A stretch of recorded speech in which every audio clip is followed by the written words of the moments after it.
স্বাস্থ্য নিয়ে কোনো না কোনো সমস্যা নেই এরকম লোক খুঁজে পাওয়া খুব মুশকিল। কারোর হয়তো সামনের দিকে একটু পেটটা বা যেটাকে কথ্য ভাষায় বলে ভুঁড়ি সেইটা এগিয়ে আসছে, কারোর হাঁটতে গেলে পায়ে ব্যথা হয়, আরও নানান রকমের সমস্যা, যার মধ্যে বেশ কিছু খুব কমন সমস্যা, এবং এই কমন সমস্যাগুলো কিন্তু ক্রমশ বাড়ছে। অনেকে মনে করেন এগুলো সব লাইফস্টাইলের ব্যাপার। আমাদের লাইফস্টাইল যত বদলাচ্ছে তত এই ধরনের রোগ বলুন বা লাইফস্টাইল ডিজিজ বলুন বা যাই বলুন, এগুলো বাড়ছে আর কি।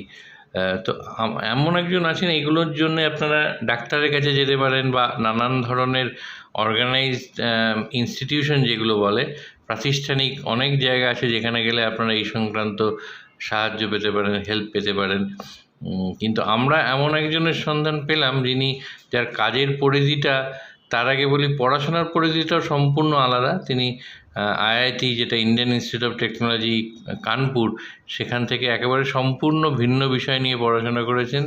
তারপরে কাজের পরিধিটাও সম্পূর্ণ ভিন্ন। উনি একটি ইনশিওরটেক কোম্পানি, যারা ইন্স্যুরেন্সের যেটা টেকনোলজি পার্ট সেই নিয়ে কাজ করে, কভারস্ট্যাক, তার সিটিও মানে চিফ টেকনোলজি অফিসার।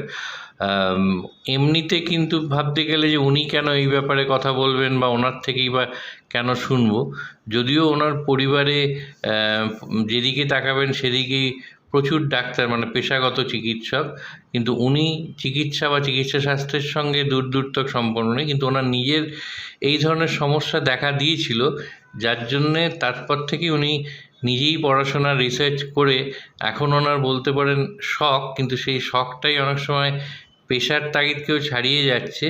উনি বিভিন্ন মানুষ, বিভিন্ন বয়স, তাদেরকে এনলাইটেন করতে চাইছেন যে কীভাবেই খুব ছোট ছোট কিছু উপায় মেনেই আপনার যেটাকে বেলি ফ্যাট বলে সেটা কমাতে পারবেন, বা অতিরিক্ত মেদ জমা শরীরে সেইটা আটকাতে পারবেন। সুগার, ডায়াবেটিসের সমস্যা, তাকে একটু হলেও বা বেশি হলেও কমাতে পারবেন। উনি কিন্তু বারবারই বলেন, আমি ডাক্তার নই, আমার রিসার্চ যেগুলো গবেষণা করছি এবং এখনও নিরন্তর পড়াশোনা করে চলেছি, সেইগুলো দিয়ে এবং আমার ব্যক্তিগত অভিজ্ঞতা দিয়ে আমি লোককে জানিয়ে যেতে চাই। একেবারেই অন্য কাজের পরিধি থেকে আসা পীযূষ রঞ্জন, যিনি চিফ টেকনোলজি অফিসার কভারস্ট্যাক ইনশিওরটেক কোম্পানি, ওনার সঙ্গে দেখা এবং উনি শোনাচ্ছেন। আমরা যেরকম জানলাম, আমরা চাইছি আপনারাও জানুন এই ছোটোখাটো উপায়গুলো, যদি তার থেকে কোনো না কোনোভাবে একটু উপকৃত হতে পারেন। আসুন আমরা জেনে নিই পীযূষ রঞ্জনের কথায়। Yeah, so I come from a doctor's family, and doctors never generally do not talk about these kind of things like nutrition and health. At least from my parents and all, also I've not heard about, like, they all say eat well, do eat, but what is well is not very well understood. Dietitians also, if you go, they will say eat frequent small meals and all of that. It doesn't really help. What I understood over time in researching is that there is food and there is food. And there is a traditional understanding of the food and nutrition, and there is what molecular level how it works slightly different. So whenever you think about healthy food, you think about less fat, less oil. But when I started doing research, I understood that actually that is not really correct. Low fat might not mean health. The reason is very simple. If you replace fat, you replace it with something else, and that something else has to be healthy also. If it is not, that generally people replace it with refined carbohydrate or sugar, and that works very differently than what we think. Fat actually doesn't get converted into body fat. It's carbohydrate which gets converted into body fat. Protein gets converted into body fat, and fat is anyways fat, so it can also probably be converted into body fat. But the problem is that most of what we eat is 90% carbohydrate, 10% fat and protein, and that is very, very harmful, because you reduce fat level, reduce protein level. What happens is also that your satiety goes low. Satiety means how much full you feel. So you guys are non-vegetarian, right? So if you eat non-veg. He is actually vegetarian for on 3 days. Acha, And okay. rest But of the day. so you will feel this quite a lot. So the day you will eat non-veg, you will eat say during the lunch. At till night you will say कि यार पेट भरा हुआ है. It's like so protein has a higher satiety index, and there is a lot of research around whatever I've read. So there is protein is more satiety. You feel full for longer.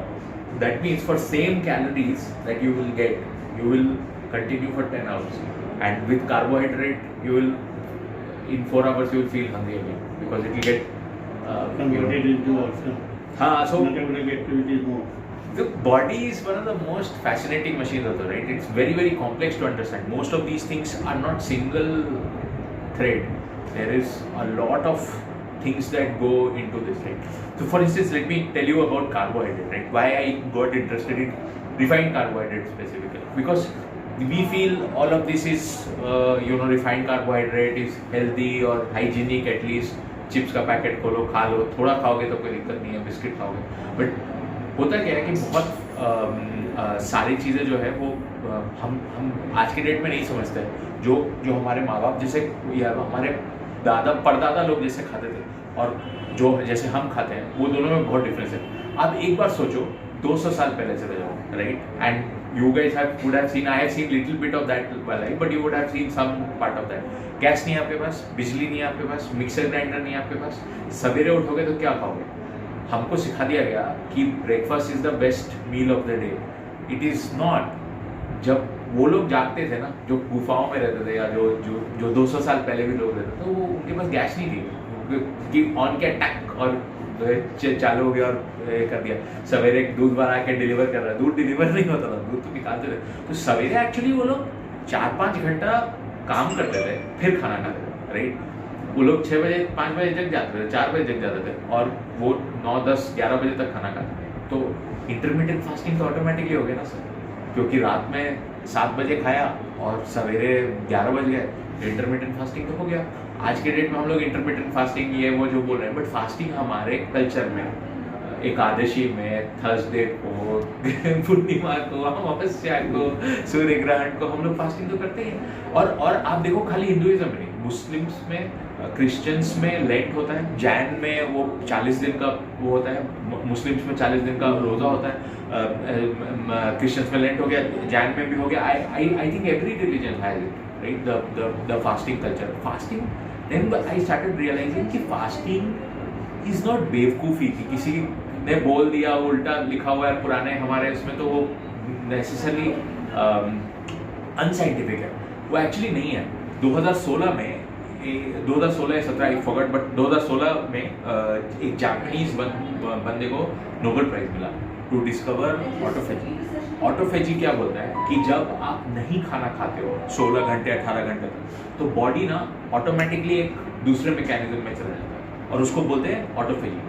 Autophagy का मतलब होता है खुद को खाना, ठीक है? It means every night actually your body goes into autophagy. Autophagy ऐसे भी होता रहता है, बट 18 घंटे के फास्टिंग के बाद ऑटोमेटिकली यू गेट 18 घंटे अगर आप फास्ट करोगे, मतलब 6 बजे शाम को खाया और अगले दिन 2 बजे तक अगर आप नहीं खाते हो तो आप ऑटोफेजी में जाओगे. ऑटोफेजी का मतलब ये होता है कि बॉडी अपने डेब्रीज को खाता है. आपके सेल्स हमेशा मर रहे हैं, आपके टिश्यूज मर रहे हैं, बॉडी कैंसर को किल कर रहा है. हमारे बॉडी में 100 कैंसर होते हैं साल भर में, बॉडी खुद को किल कर देती है. इन सारे का जो डेब्रीज बचा होता है, बॉडी बोलता है खाना नहीं है तो इसको यूज करते हैं, यूटिलाइज करते हैं. It's a self cleansing mechanism, and that is why हमारे कल्चर में हमेशा फीस्टिंग और फास्टिंग है. फीस्ट किया और फिर फास्ट किया, क्योंकि फीस्ट कर लिया, फीस्ट जरूरी है, बट फास्टिंग भी उतना ही जरूरी है. और वो हम आज के डेट में जब नोबेल प्राइज मिल गया उसको, तब हम लोग रियलाइज करेंगे ऑटोफेजी है. बट हमारे सारे कल्चर्स में, पुरानी कल्चर में ये ऑलरेडी बिल्ट इन था हमारे वे ऑफ लिविंग में, विच इज गेटिंग लॉस्ट.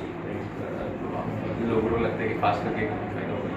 तो ओवर टाइम आई रियलाइज कि the processed carbohydrates, this always eating at right, मतलब सब लोग बोलते हैं हेल्दी हैबिट मीन्स कि टाइम पे खाना.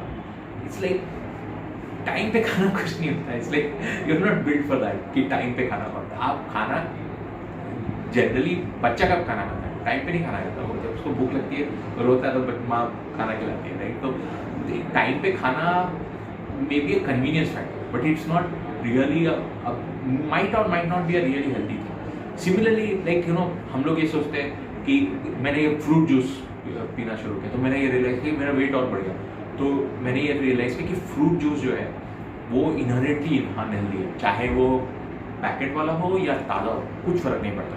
मैं आपको बताता हूँ क्यों। क्योंकि इसका एक मेंटल मॉडल बहुत सिंपल फिर मैंने डेवलप किया। वो ये मेंटल मॉडल ये होता है कि कोई भी काम जो आप कर रहे हो और जो आप आउटसोर्स कर रहे हो, जो आउटसोर्स करोगे, जैसे नौकर को रख लिया उससे काम करवा लें तो वो काम तो हो जाएगा, बट आपने मेहनत नहीं करी, राइट? वैसे ही जो काम मिक्सर ग्राइंडर ने कर लिया वो आपके पेट ने नहीं किया, तो आपको एनर्जी जो खर्चा करनी थी उस चीज़ को पचाने के लिए वो नहीं हुई। तो आप जैसे मान लीजिए कि आपको मैं पूछूं 6 संतरे खा लीजिए sir, can you eat it? 6 संतरे एक सिटिंग में? नो वे। 6 संतरे एक sitting you can not, but मैं 6 संतरे का जूस बना के आपको दे दूं, आप फट से पी जाओगे, इतना बड़ा ग्लास होगा और फट से खत्म कर दोगे। और क्या हुआ, मिक्सर ने सारा अच्छा सामान जो था उसका फाइबर ये वो बीजा वीजा वो सब निकाल के फेंक दिया कि ये तो गंदगी है। गंदगी नहीं है, वैसे आप वो खा रहे थे और उसको पचाने में हमारे पेट को मेहनत लग रही थी, इसीलिए खाने के बाद नींद आती है क्योंकि आपका एनर्जी उधर खर्चा हो रहा है। और तो ये सारी चीज़ें हम धीरे धीरे करके हम लोगों को, मुझे लगता है कि हमको समझना चाहिए कि जो काम मिक्सर ग्राइंडर को करा दिया वो अगर खुद करते थे तो एनर्जी उसमें कंज्यूम होती थी। इसीलिए रॉ खाना या नेचुरल, तो जो ओवन इंडक्शन है उसमें भी सेम थिंग है, वॉट एवर मशीन्स और artificial thing we use. And then आप आटा देखो, उस समय पुराने ज़माने में आटा इतना नहीं अवेलेबल था, मतलब लोग अलग अलग टाइप की चीज़ें खाते थे, चावल भी था, चावल कम प्रोसेस होता है, गेहूँ ज़्यादा प्रोसेस होता है। और दूसरा क्या हुआ कि पहले हम इससे निकालते थे वो जो गोल चक्की पीसती, और वो चक्की जो होता है वो एक ही बार पीसता है और वो मोटा कण पीसता है। और जब हम फिर आटे चक्की में पिसाने लगे तो आप याद करोगे कि उसमें हम छलनी से वो छान के देता था कि ये तो मोटा आटा है, बट एक्चुअली जब चक्की में पीसते थे ना तो सब साथ में मिला होता था, इसीलिए वो चोकर भी साथ में होता था, तो मोटी रोटी बनती थी, कड़ी होती थी और लोग खाते थे उसको। अब क्या हो गया कि जितनी सॉफ्ट रोटी चाहिए है, तो सॉफ्ट रोटी में क्या होता है, तो ये लोग चीनी मिलाते हैं, ये लोग और 7 बार पीसते हैं उसी कण को, तो कण जो होता है वो छोटा हो जाता है और छोटा होता रहता है। वो जितना छोटा होता है ना उतनी मुलायम आसान रोटी बनती है, बट वो उतना जल्दी डाइजेस्ट भी हो जाता है। तो क्या होता है कि आप जैसे ही खाओगे अंदर जाएगा और फट से करके डाइजेस्ट हो जाएगा। और क्योंकि आप सोचो अगर कोई कण इतना बड़ा है और कोई कण एकदम इतना छोटा है, इन दोनों के डाइजेशन में ये ज़्यादा जल्दी डाइजेस्ट होगा या ये वाला जल्दी डाइजेस्ट होगा? ये वाला जल्दी डाइजेस्ट होगा, बिकॉज यही कण, लेकिन ये कण एक है और इसमें ये 1000 है और ये फट से डाइजेस्ट होंगे, सरफेस एरिया हाइयर है, राइट? तो इससे क्या है, ब्लड शुगर ऊपर जाएगा आपका तेजी से, और ब्लड शुगर ऊपर जाके नीचे गिरेगा वो, क्योंकि बॉडी का डिफेंस मैकेनिज्म है ब्लड शुगर नीचे करेगा। बट आपको धीरे धीरे करके होने ये लगता है कि हम बॉडी को अब्यूज करते हैं, हम ज़्यादा शुगर खाते हैं। जैसे कार्बोहाइड्रेट है ना, ये लॉन्ग फॉर्म ऑफ शुगर समझ लीजिए आप इसको, कि शुगर है उसी के 2, 3, 4 मॉलिक्यूल ऐसे जोड़ दो तो वो कार्बोहाइड्रेट हो गया, it's a long form sugar. Starch वैसे ही होता है, पहले हम लोग क्या करते थे, माड़ पसा के चावल बनाते थे। माड़ क्या है? स्टार्च। स्टार्च क्या है? कार्बोहाइड्रेट। हमने ज़्यादा पानी डाल के माड़ पसा दिया, उसमें टाइम ज़्यादा लगता है, मेहनत ज़्यादा लगती है, लेकिन आजकल हम वो नहीं करते हैं। आजकल हम सब उसी में डाल देते हैं, तो आपका जो स्टार्च है वो उसी में रह गया, आपने खा लिया। अब वो स्टार्च आपको चीनी है, चीनी ऊपर से, अब चीनी में भी 2 मॉलिक्यूल होते हैं, एक फ्रुक्टोज होता है और एक ग्लूकोज होता है। जब आप ब्लड शुगर नापते हो वो प्रिक करके, तो आप ग्लूकोज नापते हो, फ्रुक्टोज नहीं नापते। फ्रुक्टोज ग्लूकोज दोनों अलग अलग तरह से काम करते हैं। ग्लूकोज पूरी बॉडी में मेटाबोलाइज होता है, हर कण में। अब इसमें ना 2-3 चीज़ें मैं फिर धीरे धीरे करके समझ गई, ये ना ये रैबिट होल है, इसमें बहुत कुछ अंदर जाने का। तो अब ये समझ गया कि प्रोसेस्ड फूड खराब है, शुगर से वो होता है, बट क्यों खराब है? कोई रीज़न होना चाहिए। तो इसमें क्या है कि जो शुगर है जब आप खाते हो तो उसमें 2 मॉलिक्यूल है, एक फ्रुक्टोज है, एक ग्लूकोज है। जो फ्रूट जूस पिए तो प्राइमरली फ्रुक्टोज है, fruit sugar, fructose, that's how the name. इसमें कुछ चीज़ें और मैंने रियलाइज करी कि हमारे एंशिएंट विजडम में ये ऑलरेडी था। लोग ऐसा मानते हैं या ऐसा र्यूमर है हाइपोथेसिस से कि बुद्धा को डायबिटीज था, और मधुमेह हमारा वर्ड है, हमने पहले डिस्कवर किया था मधुमेह। मधु का मतलब होता है हनी और मेहा का मतलब होता है पेशाब। किसी ने पेशाब चाट के देखा और बोला कि मीठा है, क्योंकि जब एक बार आपका ग्लूकोज बॉडी में बहुत ऊपर चला जाता है तो किडनी है उसको फिल्टर करके बाहर निकालती है, तो आपका पेशाब जो है उसमें ग्लूकोज बढ़ जाता है। And that is a defence mechanism of the body कि यार किसी तरह से शुगर नीचे करो। तो मैं ये कि शुगर से क्या प्रॉब्लम होता है, डायबिटीज़ कोई बीमारी है क्या? मेरे को ये धारणा, मेरी पर्सनल ये धारणा है कि डायबिटीज़ बीमारी नहीं है। Diabetes is a symptom of what you are eating, how your body is behaving to what you are eating, and why that happens is there is something called insulin resistance. तो insulin एक बहुत important role play करता है हमारे body में। Insulin pancreas से निकलता है। जब दिमाग को ये पता चलता है कि ग्लूकोज लेवल हायर है, लाइक आई सेड कि ये फ्रुक्टोज और ग्लूकोज की कहानी यहाँ से अलग अलग हो जाती है। चीनी दो भाग में बढ़ गया, एक फ्रुक्टोज और ग्लूकोज। फ्रुक्टोज का कहानी मैं बाद में बताता हूँ। ग्लूकोज का कहानी ऐसा है कि ग्लूकोज का मॉलिक्यूल जो होता है वो पेट में से अब्जॉर्ब होता है, छोटी आंत में से और बड़ी आंत में से अब्जॉर्ब होता है और पूरे ब्लड में चला जाता है, सब जगह घूमता है। उसके बाद पैनक्रियास इंसुलिन को निकालता है। इंसुलिन है क्या, क्यों होता है इंसुलिन, इंसुलिन क्यों आता है? तो ये समझ में आया कि ग्लूकोज जो है वो पूरे ब्लड में हर जगह घूमता रहता है, ठीक है, लेकिन insulin is needed to open the lock of the cell, ठीक है। तो इसको समझिए, एक सेल है, उसमें एक चाबी लगेगी है, वो चाबी जब खोलेगी तभी ग्लूकोज उसके अंदर इंटर कर सकता है, उसके बिना वो एंटर नहीं कर सकता। उससे वो चारों तरफ, सेल के चारों तरफ घूमता रहेगा रक्त में, ब्लड में, बट वो अंदर नहीं घुस सकता, can't enter. When blood sugar goes higher, or you are frightened, or you are running, you are doing exertion, then pancreas will get activated and push out insulin in the blood. That same insulin will go to the cells, each part of your body, and switch it on.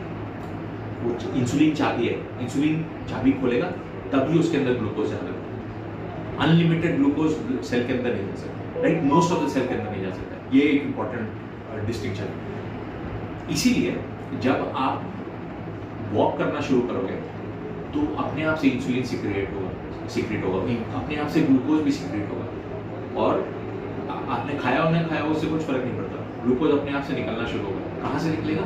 ये सारी कहानी liver से चर्चा होगी। Liver जो है वो glucose बनाना शुरू करता है, वो फैट को ग्लूकोज बनाना शुरू करता है, प्रोटीन को ग्लूकोज बनाना शुरू करता है। उसके पास खुद का भी ग्लूकोज का भंडार है, ग्लाइकोजन स्टोर्स, उसमें से भी वो ग्लूकोज निकालना शुरू करता है और निकाल के ब्लड में डाल देता है। इसका एक बहुत बढ़िया उदाहरण मेरे को ये मिला कि एग्जाम्पल है कि अगर उसेन बोल्ट जब 100 मीटर रेस दौड़ा था तो उसके बॉडी में जितना ग्लूकोज था वो सिर्फ उसको 20 मीटर तक लेके जा सकता। वो इतना एनर्जी पंप कर रहा था, ग्लूकोज नहीं जनरेट करता तो वहीं गिर के मर जाता 20 मीटर के बाद, क्योंकि उसके पास इतने ग्लूकोज था नहीं। तो हम लोग ये सोचते हैं खाना नहीं खाएंगे तो मर जाएंगे, कुछ नहीं होता। भगत सिंह ने 29 दिन का फास्ट रखा, वो नहीं मरे। कितने लोग 7-7, 8-8 दिन का फास्ट रखते हैं, उनको कुछ नहीं होता। क्यों? क्योंकि आपका जो लिवर है वो मेन कहानी है जहाँ से सब कुछ शुरू होता है। जब पुराने दिनों में जो योगीज होते थे वो भी तो कई दिनों एक साथ बहुत आराम से फास्ट करते हैं और उससे कुछ नहीं होता। क्यों? क्योंकि जो ये पेट के अराउंड घेरा बनता है ना, ये एक्चुअली लिवर फैट है। इसको विसरल फैट बोलते हैं इंग्लिश में, बट ये एक्चुअली लिवर का फैट है। ये लिवर का फैट इसीलिए है क्योंकि ये ग्लूकोज को लेके लिवर जो है उसको फैट में कन्वर्ट करके अपने आसपास में स्टोर करके रखता है, ठीक है। और उसके पास एक छोटा स्टोर है जिसमें ग्लूकोज है, बट अगर वो स्टोर खाली हो जाएगा तो ये फैट को पिघला लेगा और ये फैट को पिघला के वो ग्लूकोज में कन्वर्ट करेगा। ये बॉडी बहुत ही नायाब चीज़ है। वो इसमें सारे तरह के कंट्रोल मैकेनिज्म बिल्ट है। आप जब सो के उठते हो उसके पहले से दिमाग को पता चल जाता है कि ये उठने वाला है और आपका ग्लूकोज लेवल ऑलरेडी कर देता है। जब आप सोए रहते हो तो हो सकता है कि ग्लूकोज लेवल 70 हो, आप उठोगे उसको डाउन इफेक्ट बोलते हैं, आपका ग्लूकोज ऑलरेडी 100 पे पहुंच होगा, क्योंकि आप उठे हो तो आपको भागने के लिए ग्लूकोज चाहिए, तो लिवर ये सारा तैयार करके रखता है। ये बहुत इंपॉर्टेंट चीज़ समझने की कि लिवर इतना इंपॉर्टेंट रोल प्ले करता है, एंड जो ये टोन का घेरा है ये लिवर ही जनरेट करता है। ये फैट नहीं है सर, ये ग्लूकोज कन्वर्टेड इनटू फैट है जो which is done by liver. For liver दिमाग को ऐसा लगता है कि बेचारा खाना ज़्यादा खा रहा है, हो सकता है शीत ऋतु आने वाली है, ठंड कोल्ड आने वाला है और और बहुत खाना नहीं मिलेगा इसलिए ज़्यादा खा रहा है, तो वो बेचारा फैट जमा करके रखता है, बट वो फास्टिंग स्टेज कभी आता ही नहीं है जिसके लिए वो फैट जमा किया, तो घेरा बढ़ता जाता है। अब इन सब चीज़ों से होता क्या, जो मैंने इंसुलिन वाले थ्योरी पे वापस आता है, इंसुलिन रेजिस्टेंस इसको बोलते हैं। अब ये क्यों होता है ये किसी को नहीं पता, ठीक है, अभी तक फाइनली प्रूवन नहीं है कि क्यों होता है। There are various theories but it has not been proven कि क्यों होता है। बट इंसुलिन रेजिस्टेंस में होता क्या कि पहले आप 1 सीसी इंसुलिन में मान लो कि कोई भी नंबर ले लो, 100 ग्राम शुगर पचा लेते हो, अब 5 सीसी इंसुलिन लगेगी 100 ग्राम शुगर पचाने के लिए, ठीक है।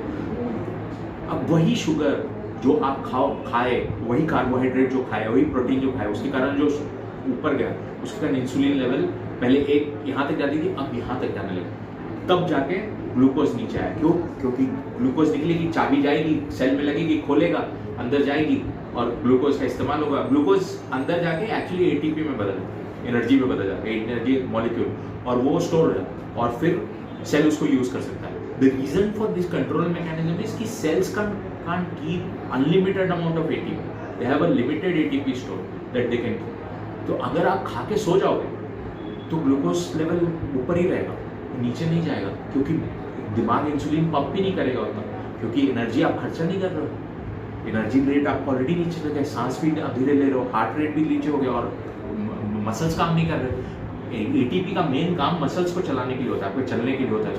इसीलिए चाणक्य ने लिखा है अपने इसमें कि खाना खाने के बाद 200 गज चलना चाहिए, और ये इसीलिए लिखा है क्योंकि जब हम खाना खाने के बाद आपका ग्लूकोज लेवल बढ़ता है, आप जब चलोगे तो ग्लूकोज लेवल अपने आप से नीचे हो जाएगा, क्योंकि आपने वो ग्लूकोज लेवल जो ऊपर चला उसको आपने यूज कर लिया। ये छोटे छोटे वो है। This has been researched as many institute, MIT included, where they have proven कि postprandial walking is very beneficial for lowering of glucose। But हम क्या करते हैं, हम खाना खा के सो जाते हैं, खाना खा के बैठ जाते हैं, जबकि खाना खा के आपको लाइट वॉकिंग करनी चाहिए, राइट। तो अंग्रेजी में बोलते हैं after the lunch rest a while, after the dinner walk A mile. मतलब वही ना, अब उसमें भी है कि अब जैसे एप्पल है, या breakfast is the best meal, keep eat an apple and keep doctor away, तो कोई साइंटिफिक वो बैकग्राउंड नहीं है। एप्पल हमारे पास हमेशा से नहीं था, हम लोग अब एप्पल खाने लगे। तो but the coming back to the topic, the insulin resistance होने के कारण आपका इंसुलिन हमेशा हाई है, आपका इंसुलिन उतना पंप करने में भी टाइम लगता है, आपका ग्लूकोज लंबे समय तक, पहले जो ग्लूकोज ऐसे जाके ऐसे आ जाता था, अब वो ऐसे जाके और ऐसे आता है। This is the problem now.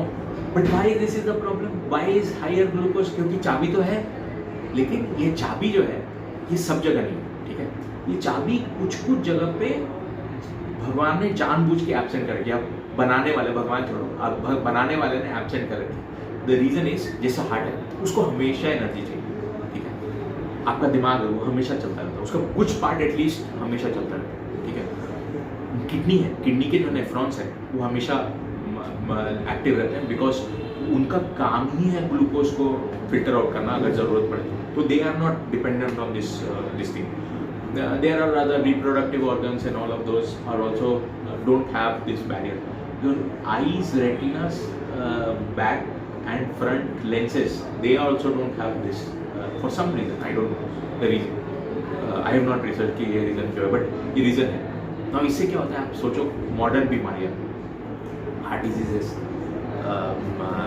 kidney disease, liver में ये नहीं होता क्योंकि लिवर का तो काम ही है ग्लूकोज को करना, तो NAFLD जो फैटी लिवर जिसको बोलते हैं, या लिवर सिरोसिस भी हो जाता है, और you know dementia, Alzheimer's, you know reproductive organ के जो डिजीजेज हो रहे हैं, किडनी फेलियर जो हो रहे हैं, ये सारे are link to this. In fact there is proof that this is link to many types of cancer, which is very surprising because nobody talks about it, and it's very interesting because you know आपने कभी सुना होगा PET scan होता है cancer में, PET scan होता है, city PET scan, PET CT scan, PET CT scan. हाँ, पेट सिटी स्कैन कैसे काम करता है आप जानिए। कैंसर सेल जो होते हैं वो बहुत यूनिक होते हैं, उनमें इफेक्ट होता है जिसको बोलते हैं वार्बर इफेक्ट। वार्बर इफेक्ट क्या बोलता है कि वो 10 टाइम्स एक्स्ट्रा शुगर यूज करता है एक कैंसर सेल। वो यूनिक होता है क्योंकि वो बढ़ता ही जाता है। कैंसर का मतलब वो सेल अनलिमिटेड कंटिन्यूअसली ग्रो करता जाता है, डिवाइड करता जाता है और बड़ा बन जाता है।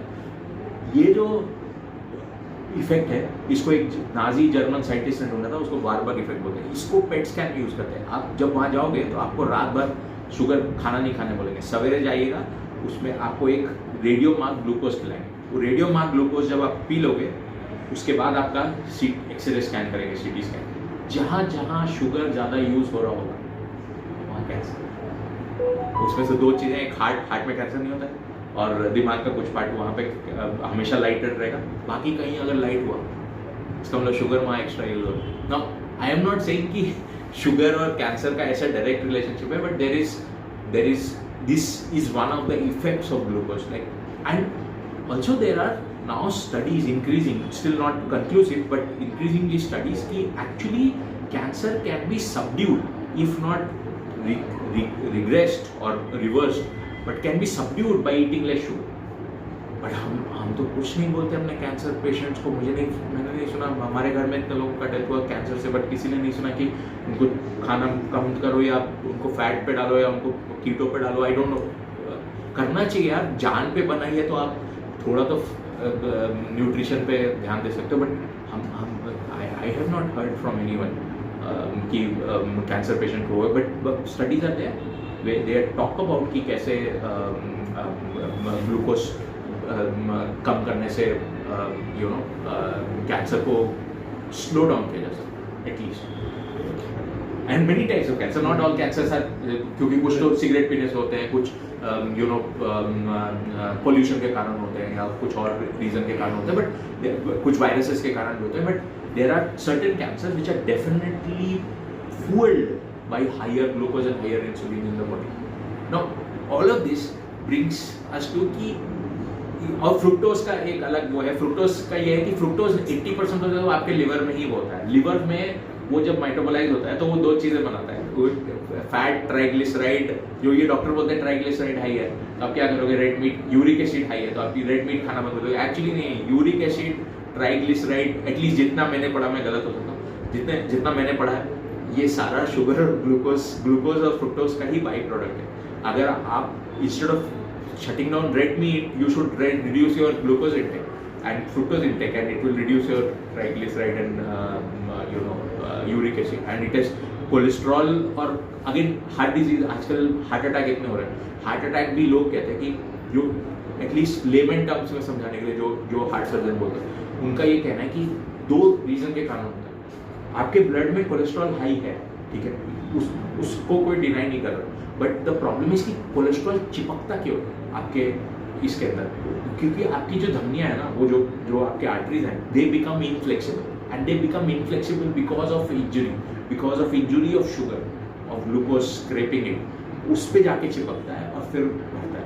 क्योंकि हमको लोग ये बोलते हैं कि कोलेस्ट्रॉल कम कर लो तो हार्ट डिजीज नहीं होगा, बट एक्चुअली इट माइट और माइट नॉट बी सफिशिएंट।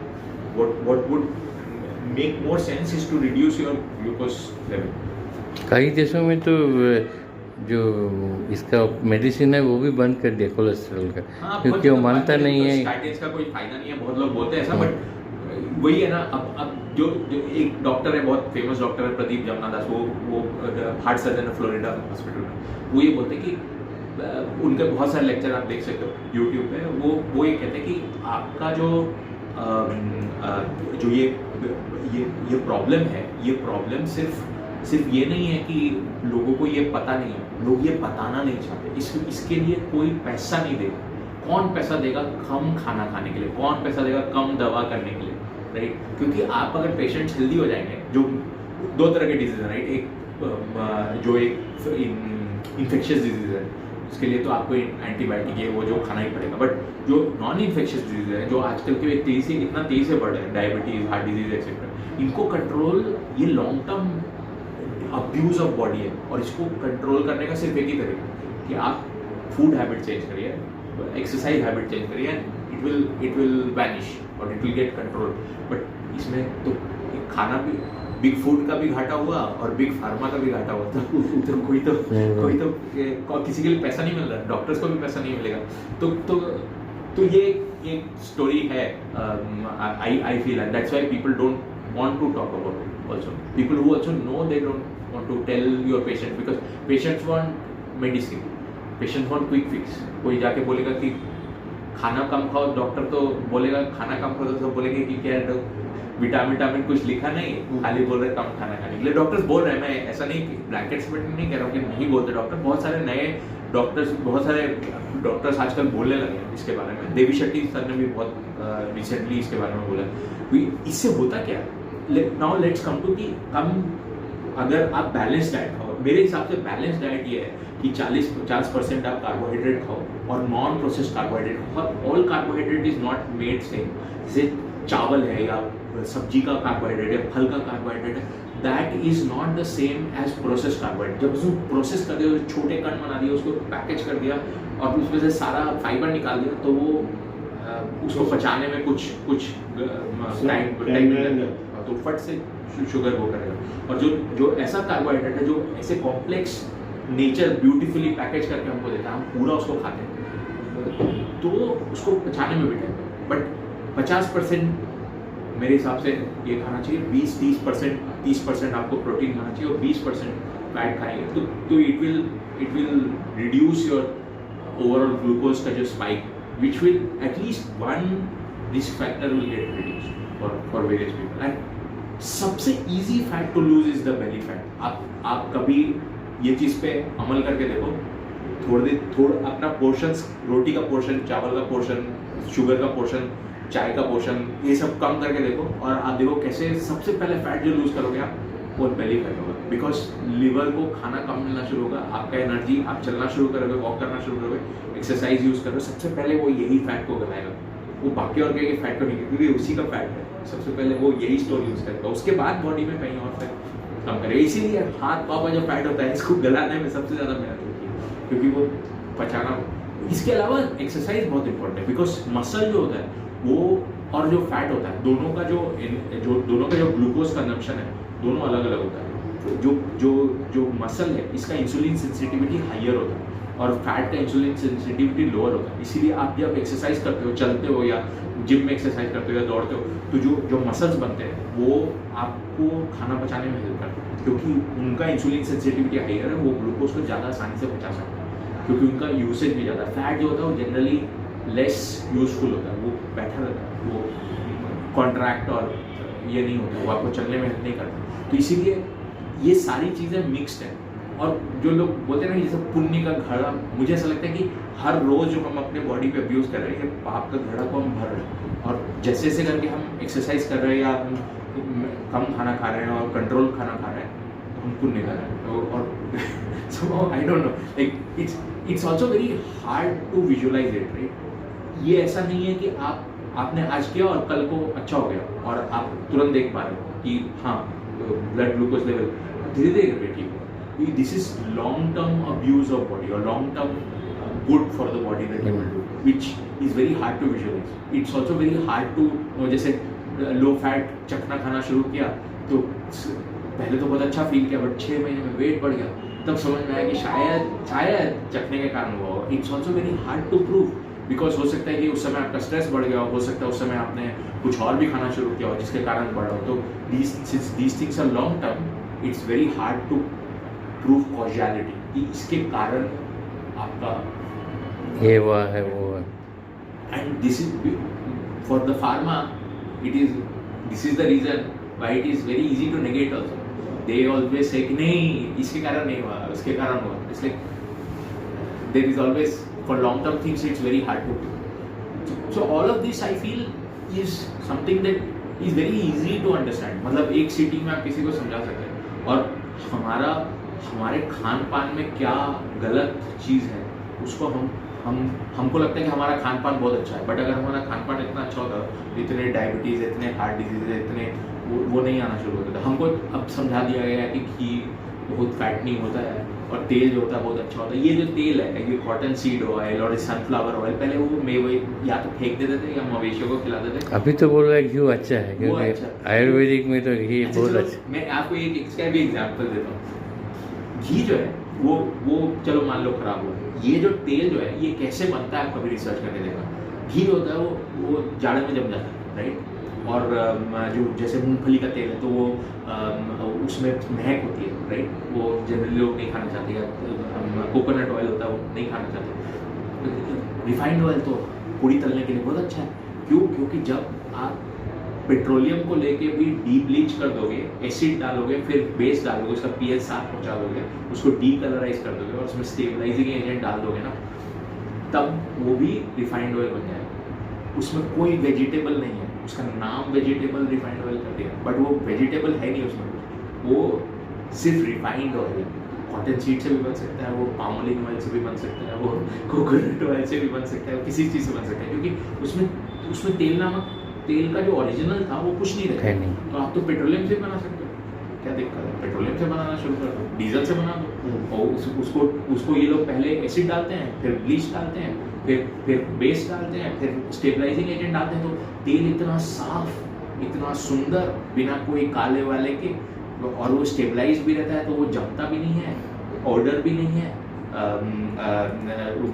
वो तलने में भी आसान है, वो चिपकता भी नहीं है, तो इसलिए देखने में तो बहुत अच्छा लगता है, बट एक्चुअली उसमें कुछ प्लस पॉइंट नहीं है। कोई हो सकता है नेगेटिव पॉइंट, क्योंकि उसमें ओमेगा 6 होता है। Omega 6 is a known inflammation agent.